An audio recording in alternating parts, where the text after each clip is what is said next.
வணக்கம். நம்ம சேனலுக்கு தொடர்ந்து ஆதரவளித்துக் கொண்டிருக்கும் நல்ல உள்ளங்களுக்கு நன்றி. தொடர்ச்சியாக ஆதரவு கொடுங்க. உச்சநீதிமன்றம் ஒரு வரலாற்று சிறப்புமிக்க ஒரு முடிவை எடுத்திருக்குது. என்ன முடிவு? அந்த ஜனாதிபதி ஆளுநர் விவகாரத்தில் காலவரையறையின்றி அந்த தீர்ப்பை ஒத்தி வச்சுருக்காங்க. இது ஒரு நல்ல முடிவு. காலவரையறையின்றி தீர்ப்பை ஒத்தி வைக்கிறாங்கன்னா இவன் ஒன்றிய அரசுக்கு பெரிய நெருக்கடி. எப்படி நெருக்கடி? ஏன்னா இன்றைக்கி கபில் சிபில் கேட்ட கேள்வி, மேற்கு வங்காளம் சார்பாக கபில் சிபில் ஆஜராகிறாரு, கே வேணுகோபால் ஆஜராகிறாரு. இப்படிப்பட்ட சூழ்நிலையில் எல்லாரும் சேர்ந்து இன்றைக்கி அங்கே இருக்கக்கூடிய துஷார் மேத்தாவும் வெங்கட்ரமணி இவர்களுக்கு பெரிய டஃப்பே கொடுத்துட்டாங்கன்னு நினைக்கலாம். எல்லாத்தையும் தாண்டி ஒன்றிய அமைச்சகம் இப்போ மோடி, அமித்ஷா இவர்கள் துஷார் மேத்தாவை கூப்பிட்டு வெளுத்து வாங்கினாலும் ஆச்சரியப்படுறதுக்கு இல்லை. என்னங்க இப்படி பண்ணிட்டீங்களேன்னு. பிஜேபி நினைத்தது ஒன்று, நடந்தது ஒன்று. ஆளுநர் விஷயம் ஒரு எண்டுக்கு வந்துருச்சுன்னே சொல்லலாம், எண்டு கார்டு போட்டாங்கன்னே சொல்லலாம். ஏன் இதை சொல்கிறோம்னா, உச்சநீதிமன்றம் காலவரையறையின்றி ஒத்து வச்சுட்டுனா எப்போ அவங்க எடுத்துக்குவாங்கன்னே தெரியாது. அவங்க நினச்சா உங்களுக்கு தெரியும், சில கேஸ்லாம் பார்த்திங்கன்னா 10 வருஷம் எடுக்கிறதுக்கு. ஏன்னா பல வழக்குகள் வந்துட்டு இருக்குது. அப்போ துஷார் மேத்தா அப்பையும் அதாவது தமிழ்நாடு அரசு உத்தரவை நிறுத்தி வைக்கணுங்கிறார். குறிப்பிட்டு தமிழ்நாடு அரசை நிறுத்தி வைக்கணும்னு சொல்கிறதுக்கான காரணம் என்ன? உச்சநீதிமன்றத்தில் ஒரு தீர்ப்பு கொடுத்தது தான். பாபர் மசூதி அப்படிங்கிற ஒன்றை ரைட்டு நாங்கள் இடம் கொடுத்துட்டோம் அப்படின்னு கீழே எந்த நீதியரசர்கள் சைனுமே இல்லை. இந்திய வரலாற்றிலேயே பாபர் மசூதி தீர்ப்பு இது மக்களின் நம்பிக்கையின் அடிப்படையில் அப்படிங்கிற வார்த்தையை போடுறாங்க. சட்டத்தின் ஆட்சி நடக்கக்கூடிய ஒரு நாட்டில் எப்படி நம்பிக்கையின் அடிப்படையில் நீங்கள் கொடுக்கலாம் சார்? ஊர் மக்களுக்கு 1000 நம்பிக்கை இருக்கும் சார். எல்லாரும் பார்த்து ஒருத்தரை குற்றவாளிம்பாங்க. சட்டம் என்ன சொல்லுது? அதுதானே முக்கியம். அப்போ இது எப்படி சரி அப்படின்னு நமக்கு அப்பயே பல விவாதங்கள். ஆனாலும் இஸ்லாமிய அமைப்புகள் எல்லாரும் எதிர்த்துக்கிட்டோமா இல்லையா? ஏன்? உச்சநீதிமன்றம் சொல்லிடுச்சிங்க. உச்சநீதிமன்றம் தான் சட்டத்தின் ஆட்சி நடக்கக்கூடிய ஆட்சி அல்டிமேட். அப்போ உச்சநீதிமன்றம் தமிழக அரசுக்கு என்ன சொன்னிச்சு? ஆளுநர் உங்களுக்கு மசோதாவை நிறைவேற்ற மாட்டேன்னு திருப்பி அனுப்பிட்டார்ல, அதை நாங்கள் நிறைவேற்றுறோம் எங்களுக்கு இருக்கக்கூடிய பவரில், அப்படி தானே சொன்னிச்சு. அதை மறுபரிசீலனை செய்யணுங்கிறதுக்கு எப்படி சாத்தியம்னே நமக்கு தெரியல.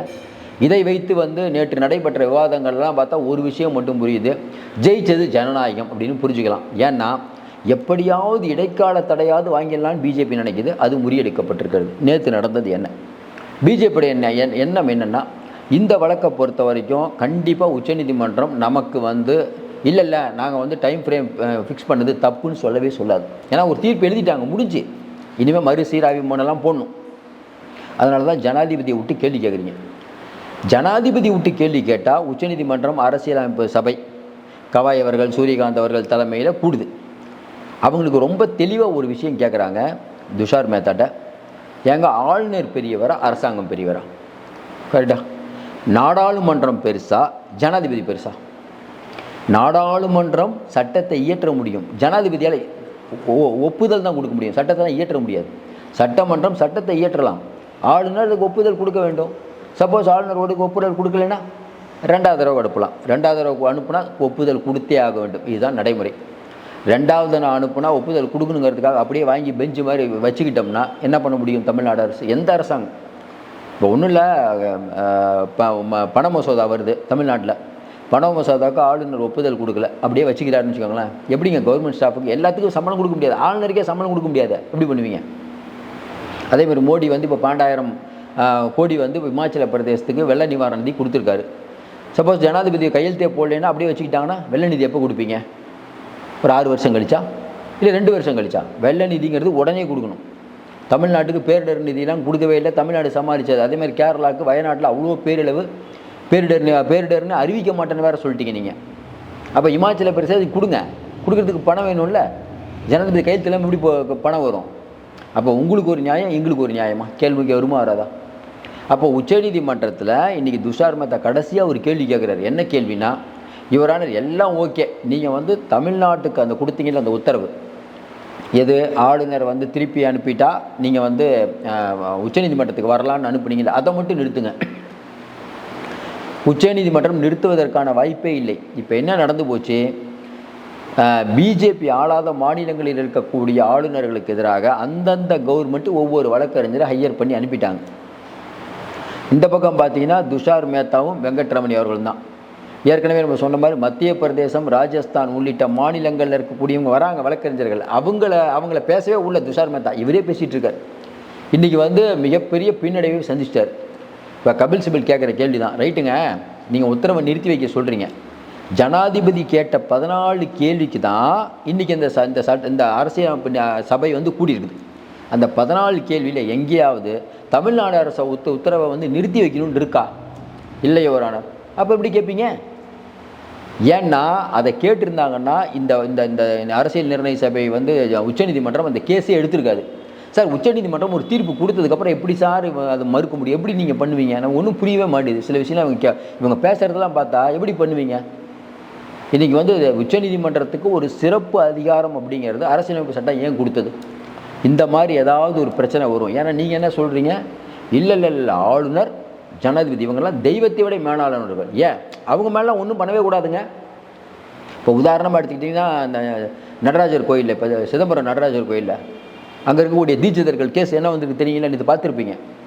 கனக சபை மேலே ஏறி பிரார்த்தனை பண்ணுவதற்கு யார் யாருக்கெல்லாம் அலவுடு அப்படின்னு தீட்சிதர்கள் சொல்கிறாங்கன்னா,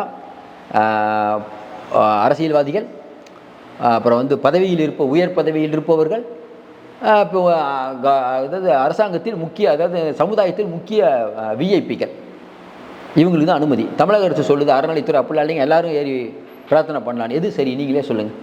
ஜனநாயக நாட்டில் எல்லாரும் தானே இப்போ சரி, அதென்ன இவங்களுக்கு மட்டும் தனி நியாயம்? இப்படி தீட்சிதர்கள் சொல்கிறாங்க. அதே மாதிரி தான் நீங்கள் துஷார் மேத்தா சொல்கிறார்.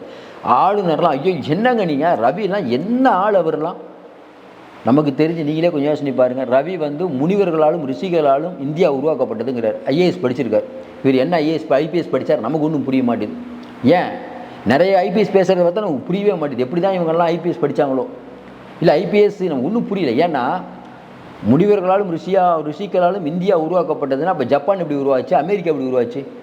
இன்றைக்கி நேற்று பேசியிருக்காரு பாருங்கள், சனாதனம் தான் சிறந்த தர்மமாக. அப்போ மதச்சார்பற்ற நாட்டில் வந்து இந்த மாதிரிலாம் பேசுகிறது சரியா? கேட்டால் வந்து நான் கான்ஸ்டியூஷன் அத்தாரிட்டி என்கிட்ட வந்து நீங்கள் வந்து எனக்கு ஒரு சட்ட பாதுகாப்பு இருக்குது, நான் ரொம்ப பெரிய ஆளுன்னு அவரே சொல்லிக்குவார். நான் ரொம்ப பெரிய ஆளுங்க, என்னால் ஒன்றும் பண்ண முடியாது. ஏன்னா பல்கலைக்கழகத்தினால நான் தான் வைஸ் சான்சலர், எல்லாத்துக்கும் நான் தான். ஆனால் ஒரு வேலையை கூட பண்ணாமல் வீட்டில் உட்காந்துருப்பீங்க. இந்த பஜனை பாடுறவங்களோடலாம் சேர்ந்துக்கிட்டு எப்படி வந்து அதாவது சனாதனத்தை வளர்க்கலாம், இதே அவருடைய கொள்கையை. முழுக்க அதாவதுன்னா அந்த சனாதனம் ரொம்ப முக்கியம், உயர் ஜாதியினருக்கு உதவி பண்ணுறது. நம்மளும் பேச வேணான்னு பார்த்தோம். ரவி அவர்களை பற்றி அவர் ரொம்ப எல்லை மீறி போயிட்டுருக்கார். என்றைக்கு தமிழகம்னு பேர் மாற்றினார், அன்றைக்கே இவர் யார் பீகார்லேருந்து நமக்கு மாற்றுறதுக்கு? இப்போ உச்சநீதிமன்றம் கேட்குதே கேள்வி, துஷார் மெத்தட் பதில் இல்லை. எப்படிங்க நீங்கள் ஒரு தீர்ப்பு இப்போ இன்னொன்று கேட்டிருக்கலாம் நினச்சிருந்தா, வழக்கறிஞர் கூட கேட்டிருக்கலாம். இந்த கபில் சிபில் நினச்சிருந்தா அதை கேட்டிருக்கலாம். எங்கள் பாபர் மசூதியை நீங்கள் தான் சொன்னீங்க, பாபர் மசூதியை வந்து நம்ம வந்து உச்சநீதிமன்றம் தீர்ப்பு கொடுத்துச்சு, மாற்ற முடியுமா? எப்படி மாற்ற முடியும்? ஒரு உத்தரவை எப்படிங்க மாற்ற முடியும்? அப்போ பிஜேபிக்கு நல்லா தெரிஞ்சிச்சு மாற்ற மாட்டாங்கன்னு. அதனால் என்ன பண்ணுறாங்க, இப்போ இந்த வழக்கை நீர்த்து போக்க வைக்க என்ன பண்ணலாம்? ஒரு பெட்டிஷன் போட வேண்டியது. 5 நீதிபதிகளை தாண்டி 3 நீதிபதிகள் கமிட்டி இதை விசாரிக்கணும்னு யாராவது ஒருத்தர் பெட்டிஷன் போடுவாங்க. அதற்குள்ளே அந்த 5 நீதியரசர்கள் கேஸ் போயிட்டே இருக்கா, இப்போ காலவரைண்டு ஒத்தி வச்சுட்டாங்க. அதில் ஒரு நீதியரசர் ரிட்டையர்ட் ஆயிடுவார். அப்போ அந்த இடத்துக்கு வேற ஒருத்தர் வருவார். வேற ஒருத்தர் வந்தால் அவர் மறுபடி விசாரிப்பாங்க. இப்படியே போய் ஏன்னா இன்றைக்கி இடைக்கால தடை கொடுத்துருந்தா சொல்கிறேன், போய் ஒரு 50-60 வருஷம் முடிஞ்சிடும். ஆனால் இவர்களுக்கு கெட்ட நேரம் என்னென்னா, இன்றைக்கி கவாய் அவர்கள் சொல்லி எல்லா அமர்வு இதை காலவரையின்றி ஒத்து வச்சுருக்கோம். அது வரைக்கும் இப்போ இருக்க ஸ்டேட்டஸ்கோ இதான் ரொம்ப முக்கியம். ஏன் ரொம்ப முக்கியம்? இப்போ ஒரு வழக்கு வருது, வழக்கில் வந்து ஒரு பிரச்சனை வருது, அந்த பிரச்சனை நடந்துக்கிட்டே இருக்கும்போது ஒரு உத்தரவு போட்டுடுறாங்க. இப்போ வந்து பாபர் மசூதி, இப்போ இந்த மேட்டரே வச்சுக்கோங்களேன். இப்போ என்ன சொல்லியிருக்காங்க, ஒரு ஆளுநர் வந்து மசோதா அனுப்புனா 1 மாதத்துக்குள்ளே அனுப்பணும், இல்லாட்டினா நீதிமன்றத்துக்கு வரலாம். இதான் இப்போ வந்து கடைசியாக கிடைத்த உத்தரவு. இப்போ உச்சநீதிமன்றத்தில் வந்து உச்சநீதிமன்றம் என்ன சொல்லிடுச்சு, இப்போ இருக்க நடைமுறை தொடரும், தீர்ப்பு ஒத்தி வைக்கப்படுகிறது. கரெக்டுங்களா? இப்போ இருக்க நடைமுறை தொடரும்னா என்ன அர்த்தம்? இனிமேல் ஆளுநர் வந்து டைம் ஃப்ரேம்குள்ளே அனுப்பலைன்னா நீங்கள் யார் வேணால் கேஸுக்கு வரலாம். உடனே துஷார் மேத்தா சொல்கிறார், இதுவெல்லாம் இப்படிலாம் பண்ணிங்கன்னா எல்லா மாநிலமும் கேஸுக்கு வரும்ன்ட்டு. நம்ம ஒன்றுமே புரியல. அப்போ என்ன சொல்ல வரீங்க? அப்போ எல்லாருக்கும் நீங்கள் ஒப்புதல் கொடுக்க மாட்டேன்னு சொல்ல வரீங்களா? இப்போவே சொல்கிறீங்க எல்லா மாநிலமும் வரிவரையானார். உச்சநீதிமன்றத்தில் வேறு அலுவல்களே பார்க்க முடியாது. அதாவது உச்சநீதிமன்ற நீதியரசர்கள் மனசில் நினச்சிருப்பாங்க, அதெல்லாம் நாங்கள் பார்த்துக்குறோம், நீங்கள் உங்கள் வேலையை பாருங்கள், வேறு என்ன சொல்கிறது? அப்போ இன்னொன்றுங்க, உச்சநீதிமன்றத்துக்கும் இப்போ நமக்கே இவ்வளோ தெரியும், உச்சநீதி எவ்வளோ தெரியும். இவங்க வேணும்னே அந்த கேஸை நீர்த்து போகணுன்னே தொடர்ந்து இந்த பிரச்சனையை கையில் எடுக்கிறாங்கன்னு தெரியாமல் இருப்பாங்க. அதனால் நேற்று உச்சநீதிமன்ற நீதியரசர்கள் வெளுத்து விட்டுட்டாங்கன்னு சொல்கிறான். துஷார் மேத்தா, வெங்கட்ராமணி என்ன பேசுகிறதுனே தெரில. இப்படி பார்க்கும்போது இனிமேல் ஆளுநர் வந்து அந்த மசோதாவை நிறுத்தி வைக்கிறது இந்தியா முழுக்க எங்கும் பண்ணவே முடியாது. இப்போ இருக்க நிலைமையில் வேறு ஏதாவது சில விஷயங்களை அப்பீல்லாம் நிறையா போட்டு சில வேலைகள்லாம் பண்ணும் பிஜேபி. ஆனாலும் இந்த விஷயம் இப்போதைக்கு விட்டப்பாடில்லை. ஒரே ஒரு மகிழ்ச்சி என்ன, இப்போ இருக்க ஸ்டேட்டஸ்கோ ஆளுநருக்கு ஒரு கடிவாளம் போட்டுட்டு இருக்கிறது. நிறைய அண்மை தகவலை தொடர்ந்து தந்துட்டு இருக்கோம். தொடர்ந்து ஆதரவு கொடுங்கள், சப்ஸ்கிரைப் பண்ணி பார்த்து ஊக்கம் கொடுங்கள். மீண்டும் சந்திப்போம். நன்றி.